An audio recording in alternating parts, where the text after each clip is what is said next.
this session. So I'm going to do my best to remember all the things. Oh, and look at, I already forgot something. I have to share the attendance link. Hang tight. We don't want to forget for you guys to take your attendance. That's important. You don't want to forget your attendance. You want your credit. You want your credit. Okay. All right. Attendance is there. And you know what? I'm just going to put the session survey in there also because we don't want to forget that either. You are ready for this last blast. I like that. Yes. Okay. Who was that? That was Gwen. Okay. All right. Is it Gwen or Gwen? Do you go by Gwen? Just want to make sure. Okay. Either. Okay. All right. I'm going to go ahead and share my screen again. When I share screen, I can't always see the chat, so I'm going to do my best to keep track of it. But sometimes it's hard. So I'm sorry if I can't always see you all. I'm sorry. All right. We are talking some civic action projects in K5. If you are not K5, that's okay, because we have, oh, look, more people. Maybe not. Was that a person coming in? No. We also have civic action projects that we are working on for all grade levels. So this could apply to any grade level. It's just that the ones that we're going to be sharing, like the examples, are for what we've written for K5 already. So if you're not K5, that's okay. Oh, it's like way ahead on. Oh man, my slides have been all sorts of crazy today. Sorry, guys. I hate it when technology doesn't work. Okay, here we go. All right, welcome, Civic Action in your school and community with K5 Civic Action Projects. So a Civic Action Project allows students to use inquiry to develop solutions for issues they care about. That is the key. It's issues they care about in their school and community. So today we're going to learn a little bit more about how students can take informed action to use these civic action projects and how those can be aligned with K5 Nevada academic content standards for social studies. All right, so if you all will take a second to post in the chat, what skills and dispositions would you like your students to leave your classroom with? So what skills and dispositions, when they walk out of your classroom with whatever grade level you teach, what do you want them to know and to be able to do when they leave your classroom? Critical thinking, I like it. Yes, so important. What do you want them to know? You can also unmute. You can just say it. You don't have to just do chat. You can just say it. It's the end of the day. We can all wake ourselves up. Work independently. Think for themselves. Oh, so important. Discussion skills, civil discourse. Love it. Ability to solve complex problems. I mean, these are things that we want them to be able to go into the world and do, right? These are important. Collaborate. These are important skills that they will have to be able to do in the adult world. Ability to think their own thoughts, to have grit. Oh, yes, yes, yes, yes, yes. All of these things, right? So, so important. Okay, keep all those things in mind, guys, and feel free to keep adding to these. This is so important. We're going to come back to this. We're going to come back to all this. I love these. Keep these in mind. These are great. Okay, quick introductions. This is me. Hi. This is my family. These are my beautiful people and my furry people. That's my really tall husband, and my kids who are all my son's taller than me now too. This picture's a year and a half old. My daughter, high schooler, my son's in middle school, my youngest is in 4th grade, and Milo the puppy is 2, and that's the golden, and the redhead dog is 4. I am the program director for the Nevada Center for Civic Engagement. We run the We the People and History Day programs for the state of Nevada, and I love supporting teachers. I am a teacher. I'm mostly a secondary social studies teacher, but my passion recently has been K-5 social studies.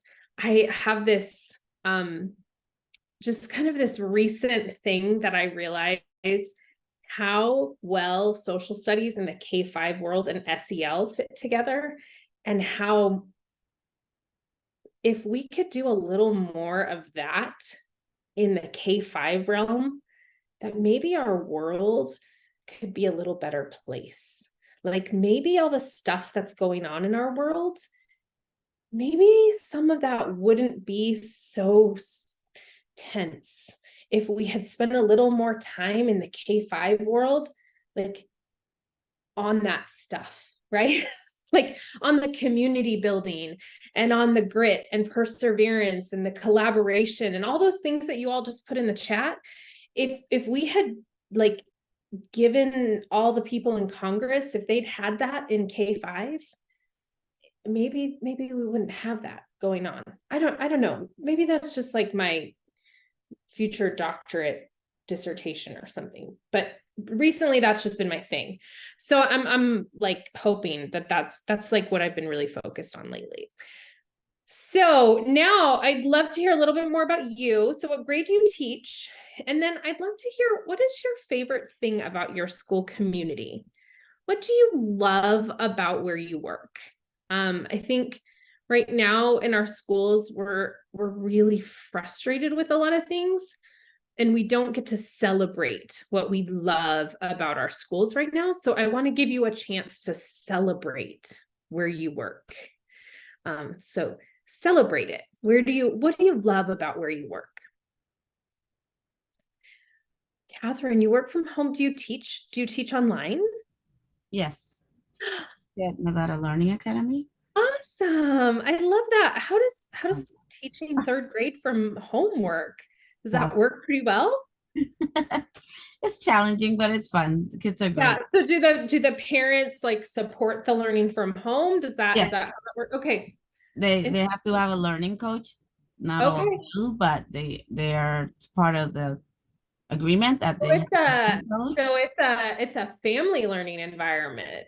So that's kind of cool. So it's a whole team approach. Yeah, so I have 25 students, and then you have the 25 students, and then you add the 25 coaches if they're all there.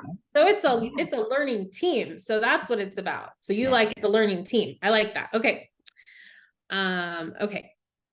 And then, okay, so we have 5th grade.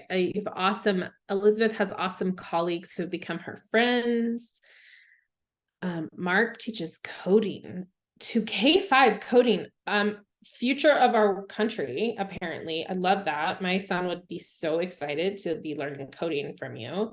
My son's a literal genius, and he would love to learn coding from you. That'd be super exciting. That's so cool that you're teaching little guys coding. And Gwen says that she is learning from her students. Middle school autism. Yes, love that. We can learn so much from all of our diverse learners. And we can all learn from our diverse learners. You love your team. Oh, that's so great. I love that, you guys. Thank you for sharing. Isn't that nice at the end of the day to just kind of celebrate? It's been a long day, so it's kind of nice to celebrate. Okay. So we've done our warm-ups and introduction. We are going to learn a little bit more about what Civic Action Projects are. We have actually already written the K-5. We're doing some tweaks on them right now. They will be published shortly. We're hoping to add some financial literacy ones because we know that a lot of schools do the PBIS, like school store stuff. And we think that you're already doing this work and there's some really easy lessons to incorporate. So we'd like to write some lessons on that. So we're going to go over that. And then we're going to dig into what informed action means, because that is part of the new standards. They're not new, but the 2018 standards. And then we're going to do a little mini action project together. I feel like a lot of the sessions today have been a lot of talking at you. So we're going to try to work together today. And then we're going to wrap up, and then you're going to be out of here. And I know that you have to go to the final session to do some raffles, but hopefully I can give you a little potty break and we can get out of here quickly. Okay. So hopefully you've had a chance to peek at the disciplinary skills and really, really dig into these. So in every single grade level in our Nevada Academic Content Standards for Social Studies, you will see the disciplinary skills. And so these skills come at every grade level. They're the exact same. They say the same things. They build on each other, right? But the beginning piece is the same. We construct compelling questions. We create supporting questions. We gather and evaluate sources. We develop claims using evidence. We communicate and critique conclusions, and we take informed action. So you see it builds, right? It's a process that builds upon itself. Okay. And that comes from the inquiry arc. It comes from the C3 framework, which is from the National Council for the Social Studies. So that's where it comes from. So just a little background on that. Now, in the actual social studies standards, you can see there's like some details based on the year. So whether it's first grade, second grade, US history, you can see some detail behind it, but the actual dimension is the same regardless, because that's how it builds on itself.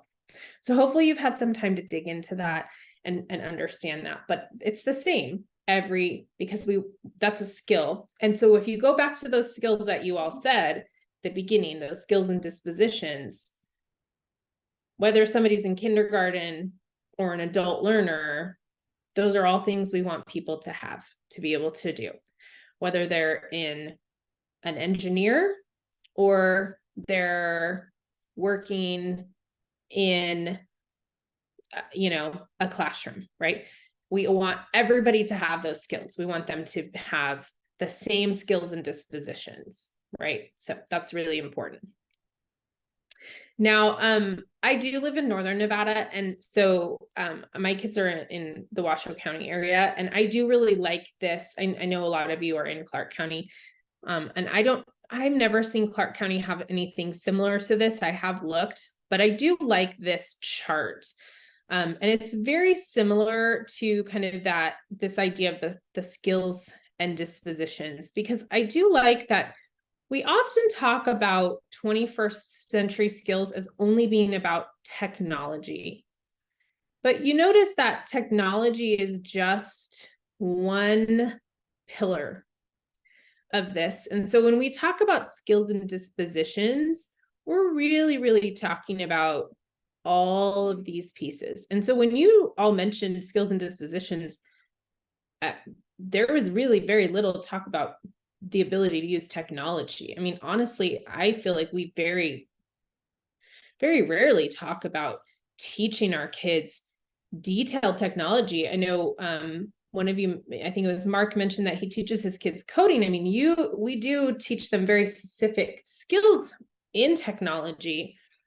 We're going to maybe teach them about AI. There's been several sessions on AI today. We're going to teach them about coding, but we don't need to spend all of our time on technology. We want to spend time on teaching them collaboration. We want to give them knowledge construction. That's our jobs as teachers, right? We want to give them the knowledge, the foundations. We want to give them real world problem solving. We want to teach them self-regulation. That's the SEL, right?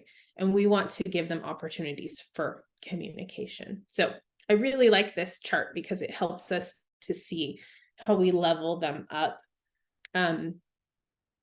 my son is on the spectrum, and one of his resource teachers actually used this chart with me, and it really helped me to kind of see where we could help him with his goals, with some of his communication and self-regulation. And that's one of the reasons why I started using this chart, because it helped us to create his goals.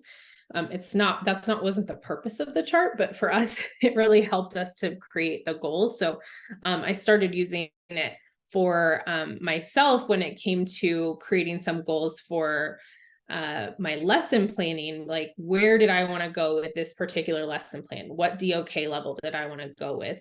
Was this a really basic DOK 1? Okay, so maybe I was really kind of here, but did I really want to go here and here with this one, right? So that's how, when I'm planning curriculum, I use this chart for that. Anyway, okay, sorry, that was getting into the weeds. I get really excited about that. Okay, so let's talk about civic action projects and the difference between that civic action and an informed action, because the words often get used interchangeably and they're actually different things. Okay. So the Constitutional Rights Foundation defines a civic action project as a project that allows students to create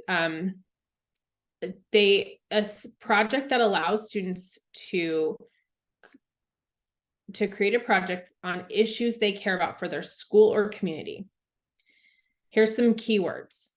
It's civic actions on public policies. There's authentic audiences. Students take the lead. So, just kind of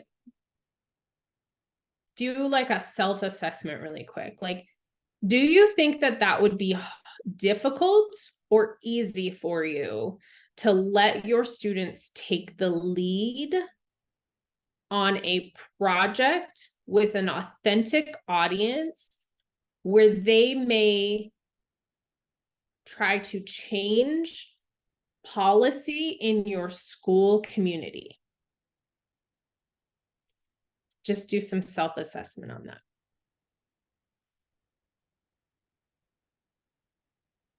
Just give you a second to think about that.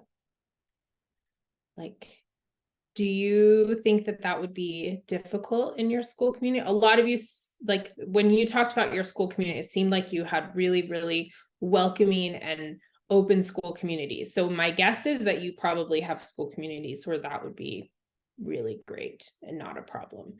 So my guess is that you're probably fine on that. I think some school communities would really struggle with that.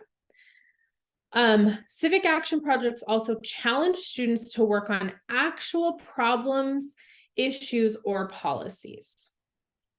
So they're not made up problems. They're also not things that are going to be so big that they're not going to happen.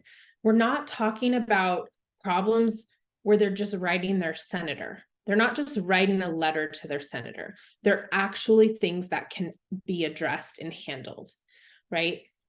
And they're using SEL. They're all of the areas of SEL are being used. They're using lots of skills and dispositions.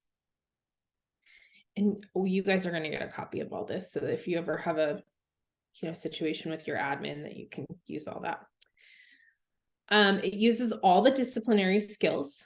It's about student voice and choice. So students would be the ones deciding what project to do. So it would not be predetermined.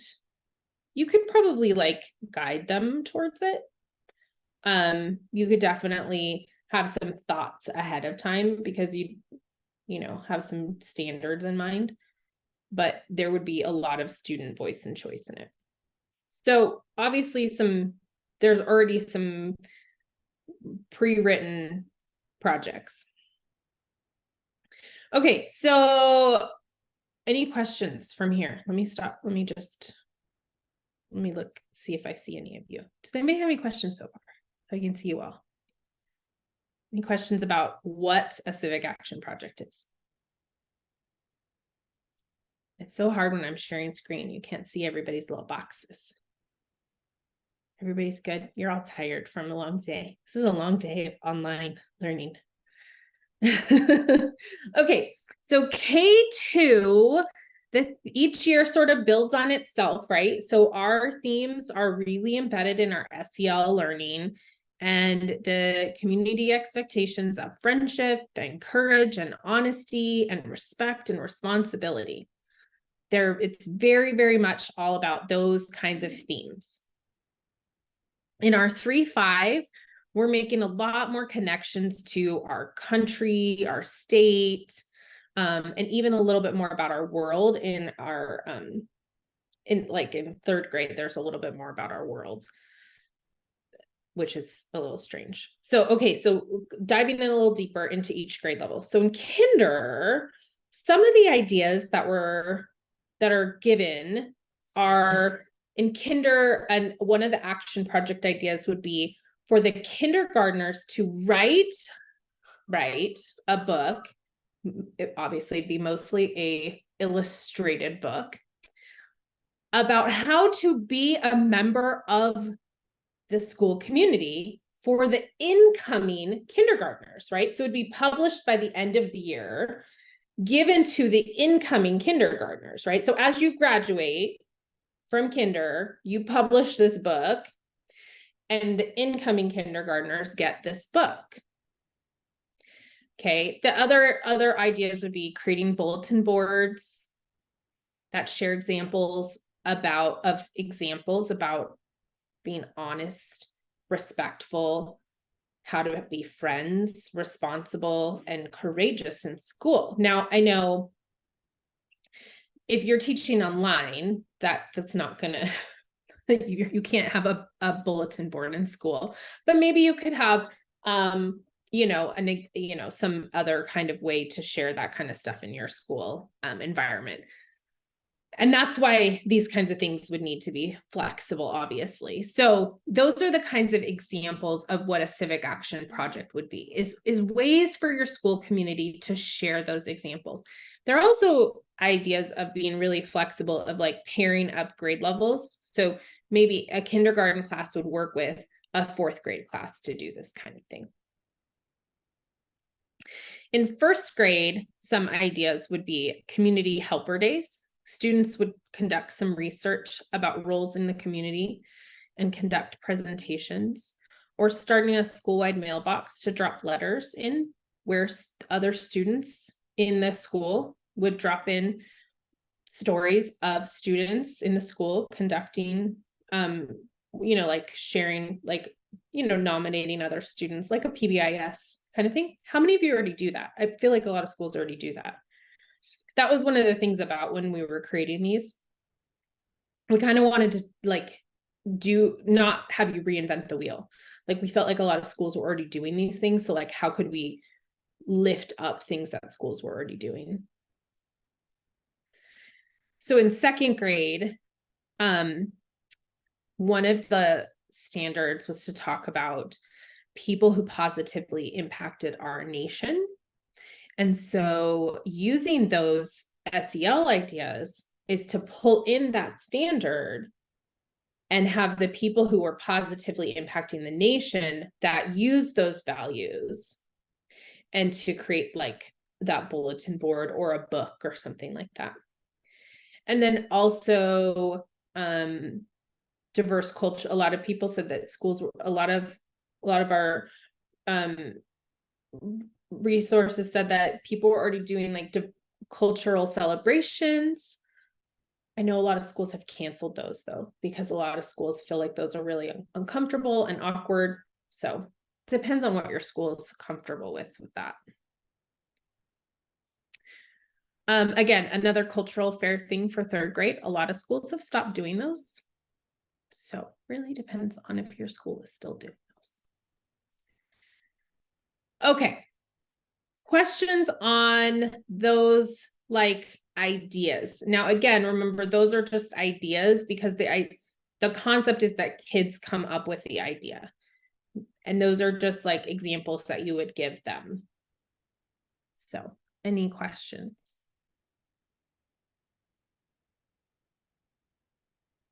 No? Okay. You guys are tired. You're all done. Like ready to go out and get some sunshine after this, huh? Okay.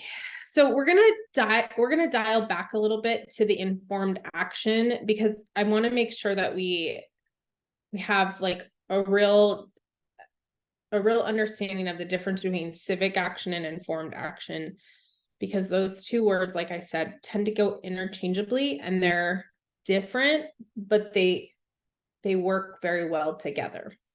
Okay, so informed action. So being informed is over here, taking action is over here. So we can be informed, you can be an informed citizen, and you can take action. So how many people know someone who goes and votes, but has never actually researched the candidates? Anybody have somebody in their family like that?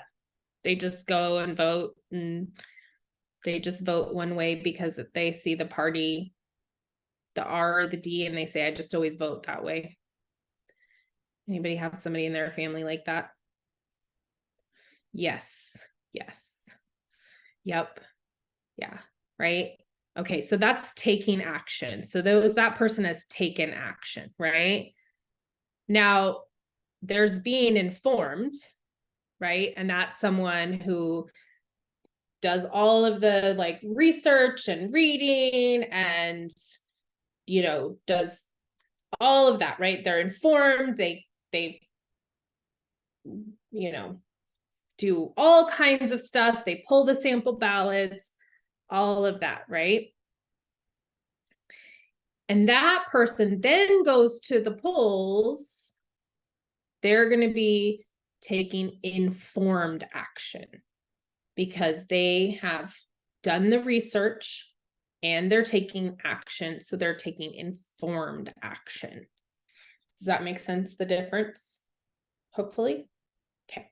That's just one example. Okay. So when we launched the standards in 2018, we got a lot of, especially when then and this is more in the high school level, we got the Civic Seal was launched. We got a lot of, one of the requirements of the Civic Seal is that students do a community project. And so students were like, oh, great. Well, I already do community service hours. And so students were like so excited because they thought they were going to get a Civic Seal. Well, taking informed action is not just a bunch of volunteer hours. As you can see, taking action and taking informed action is very different, right? So taking informed action in a classroom setting is going to be student driven. We want it to be connected to the content. We want it to be student choice. And we're going to want it to go beyond the classroom setting with results, right? So with these civic action projects, we want it to be bigger than this, right? We want it to not be volunteer. We want it to, we really just want it to be kind of, to just like, not really be like, I guess we just want it to feel authentic, if that makes sense. We want it to like feel good. We want it to feel right for the kids. Because otherwise it's sort of a waste of everybody's time. Like everybody can bring a can of soup, but are we learning anything by that? Are we like, is that authentic? Right? Like that's not the point, right? Okay, so we're going to go back to this definition again. A civic action project is defined, is a defined project that utilizes all the disciplinary skills.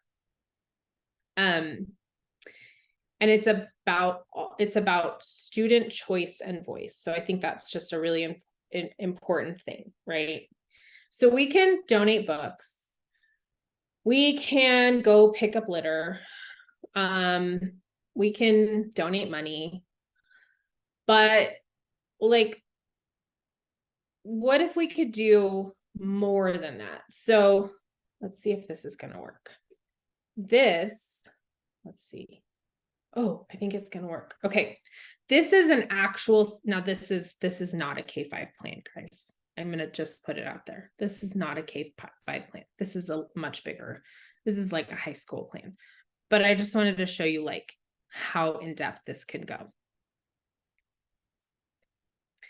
Okay, so this is like a high school service plan that a student would do for like their getting their civic seal.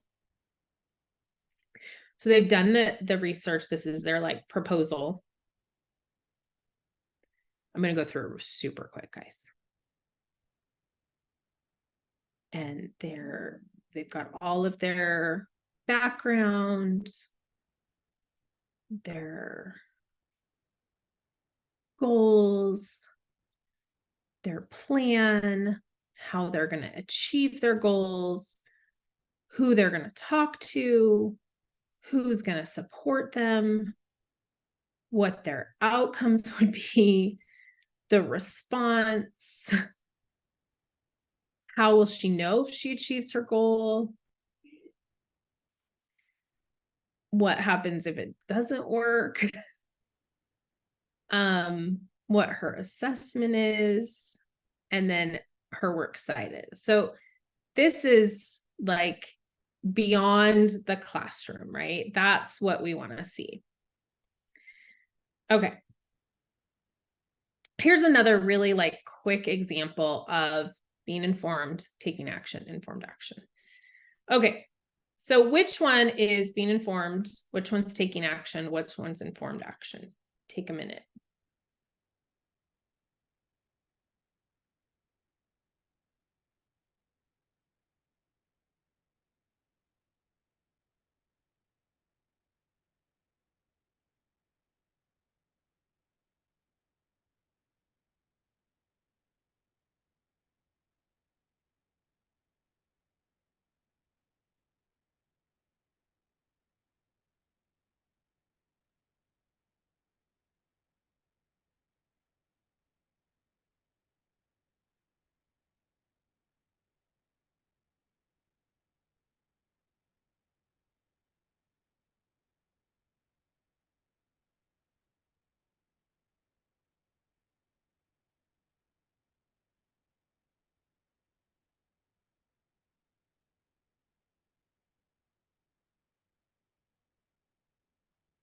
So number one is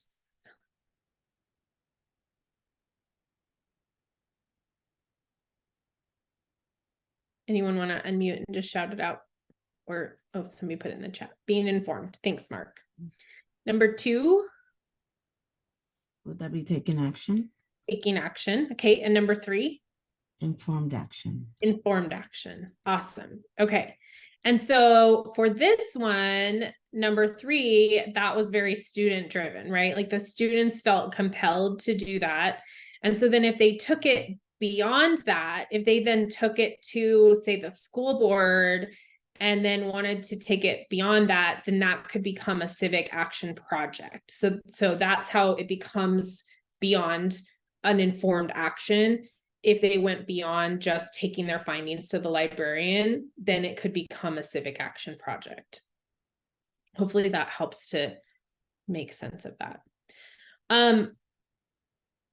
I feel like this, I shouldn't have put this here, but it felt like a really important resource for our K-5 friends. So once we start doing this kind of work, a lot of times when we start working in groups, it starts to become really hard for groups to work together. And this was a resource that I found that I really, really liked for teachers to help students work in groups. I don't know if you've used iCivics, but they've started providing a lot of resources for our lower grades. They used to only do secondary work, and they've started putting a lot of work into our K-5. And I'm so happy that they've also started doing a lot of K-2 work. their K2 stuff used to be terrible. I'm not gonna lie, it used to be so ridiculously cheesy that I never recommended it because I thought, come on, our kindergarten and first and second graders deserve better. But guys, I really like this. And so this is a little mystery play that the kids can walk through. And I recommend doing this early in the year. Because it really talks about like how do we work in a group? What does it mean to belong to this little community of our classroom? What does it mean to be a citizen in this classroom and in this group that we are in of this classroom? So I wanted to pop this in here because as we start to do something as big as something like a civic action project, some things get a little controversial and sometimes the kids won't agree on things and you're going to need to come up with some norms and they may not agree all the time. And so I found this and I thought I can't make this better. I can't make anything better than this. So I did want to share this. I can get the link of this sent out for you all, but you could also just Google this. You do have to create a free account for iCivics if you haven't already. But I really do love their stuff and they really are investing in their K2 work. So if you haven't already created an account, I recommend it. Okay. I think we're a small enough group. I had originally planned on breaking up into breakout rooms. How do you guys feel? Do you feel like we're okay to just chat together or do you want to break out into breakout rooms? How are you feeling?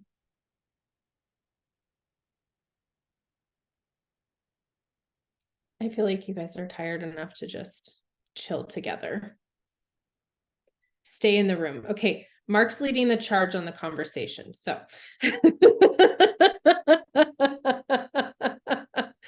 okay. So I went ahead and just grabbed fourth grade. I'm gonna be honest, I've just been working in the fourth grade standards quite a bit. So I had some screenshots of them. So I thought we could kind of just do a little bit of brainstorming in the fourth grade standards. How do you guys feel about that? We don't have too much time left. So I was just thinking we could do a little bit of like playing around in them and just kind of looking at them. So we've got our economics, we've got our disciplinary skills, and then we've got all of our history and civics. So these ones are probably our most diverse ones that you might find something interesting in. So let's start here. Where in here do you feel like there's something that you're already doing that you know kids tend to want to dig deeper, that they ask more questions about, that they want to know more about, that they tend to kind of want to engage more in? Is there anything in these particular, like, several of you said you were fourth grade, so that worked out really well for us. So that kind of, a couple of you said you were fourth grade, I think, hopefully. But just take a peek at them. Anybody have some thoughts? I have a few, but I'm going to give you a minute to.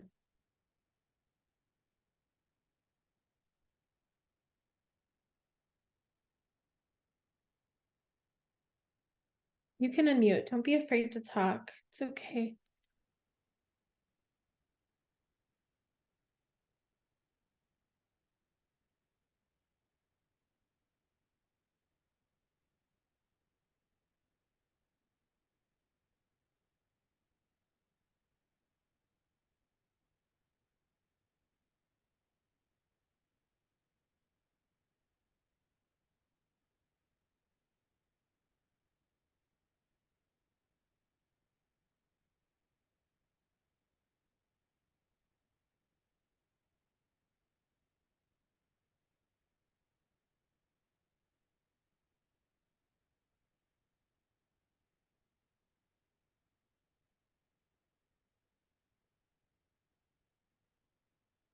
Oh, Penny, you're not fourth grade. Similar civic standards. Yeah, the civic standards are very similar. You're right. So a couple of areas maybe to think about, just maybe to shorten this thought process. So Nevada symbols, mottos, and slogans. So we've got the recent conversations about the UNLV Rebel. We've got conversations about school mascots in general. We've also got just the Battle-Born slogan. That's just a conversation in general, right? Like, how did we become battle-born? That's a conversation. There's always conversations with kids about state animals, state symbols. Those are always good ones.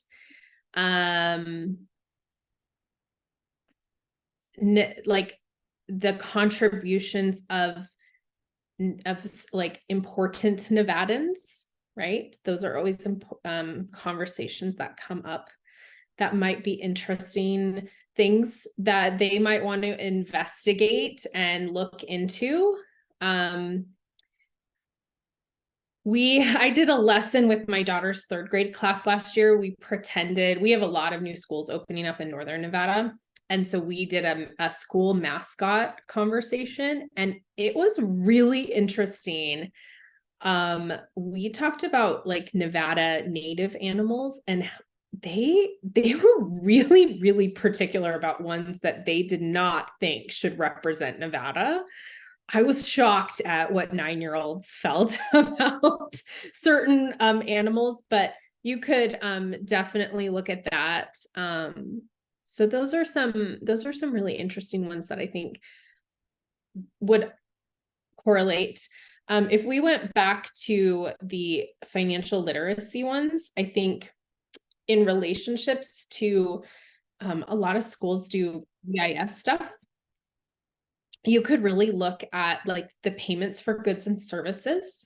So you could look at your, you know, the point systems that you do in your classroom, like, well, how much should a movie be worth, like a movie Friday be worth in our classroom?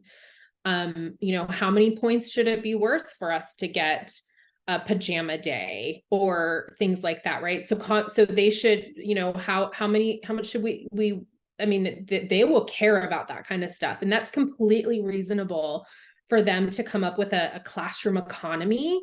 That's a really great thing for them to come up with and to work through. That's completely reasonable to do a civic action project on having the kids come up with a classroom economy, and super, super, super smart to do. So, so great things to do. Questions on that? And you could do that in any grade level, a classroom economy, and it pretty much relates to every single grade level standards. And it totally does every single disciplinary skill. And every year we have that in all of our economic standards too. Yep. Okay. Another fun thing that you could do with your staff to practice this skill is to do a little teacher appreciation project, and kind of do a civic action project with your teachers, and like have them kind of do this kind of a civic action project with your teachers. And I actually have a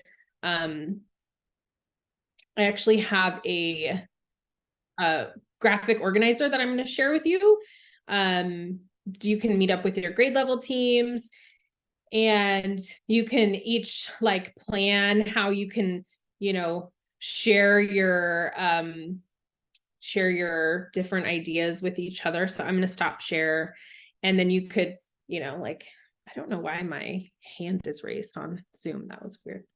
Anyway, but then you could like each grade level team could, you know, do like a teacher appreciation for the other, because I feel like 1 week a year is not enough, right? So that would be a fun civic action project for each other. So there's lots of different ideas. but I think we're getting close to being out of time, right? What time are you supposed to be done? Oh, not till 4:10. Yeah, plenty of time. Shh. What thoughts do you have? What questions do you have? Where are you at? What do you need from me?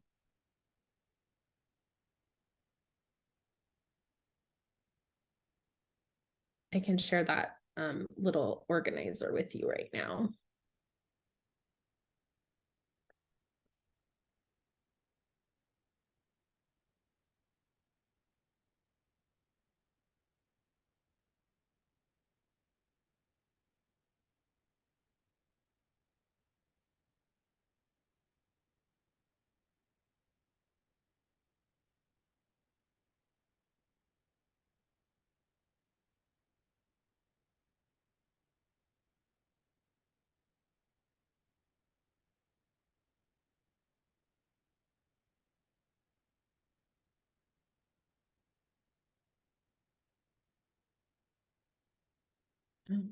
That's it. Yeah.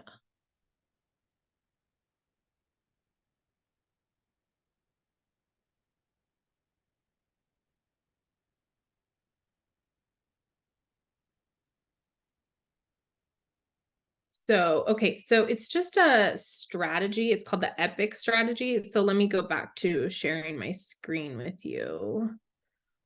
And then you can open that up and I'll share how to do the strategy.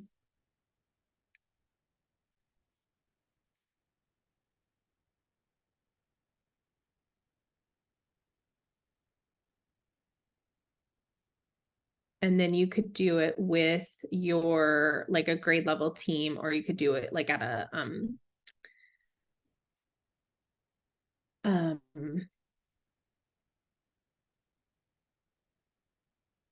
I don't know at in your district if you do in our district, like Wednesdays after school, every week they get out 45 minutes early and they have PD every Wednesday. So once a month they have all staff.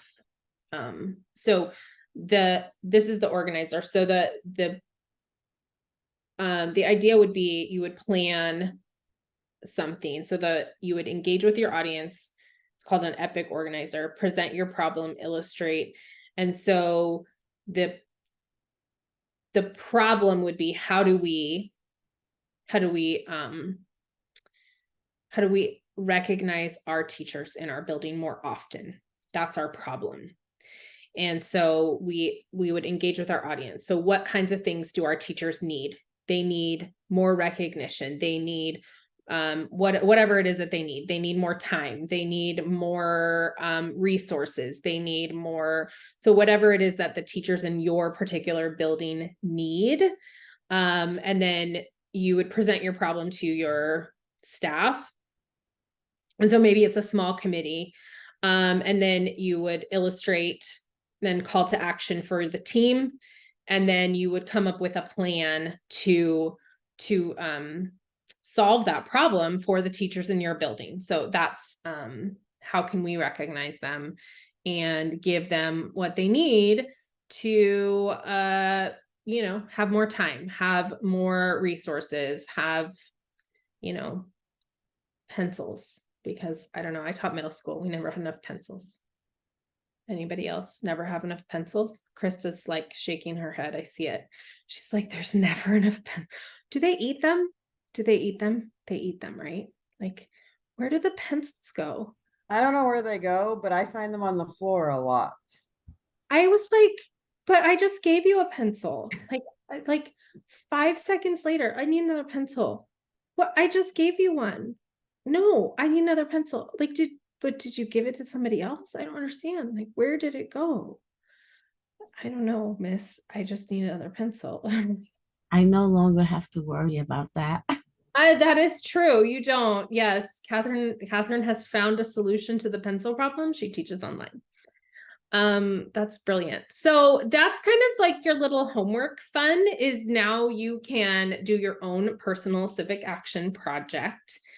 if you would like to. I came up with this idea simply because I do feel like we've kind of become, we've kind of all gotten into this really, it just feels like we're all in a little bit of a negative space with I think it feels like the media has put us in a negative space with teaching. I don't think all teachers are in a negative space. I think a lot of teachers still love the art of teaching, and they love their students. I think a lot of teachers still love what they do. And so I think it's a wonderful opportunity for us to remind ourselves of that. So I came up with this as part of us working on these civic action projects. I was like, well, what if one of our action projects could be that we could recognize teachers more often? Wouldn't that be great? Wouldn't that be wonderful? Yeah. All right. Let me stop share so I can see you guys better. Okay. What else can I do for you? What else can I help you with when it comes to informed action, skills and dispositions, social studies in elementary school? Remember that social studies in elementary school is really SEL. That's what it is. It's a lot of SEL. So you have time to do it. You have to, because it's SEL. That's what it is.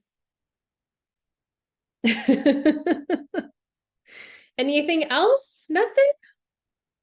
Okay, I'm going to stop recording. I put the, did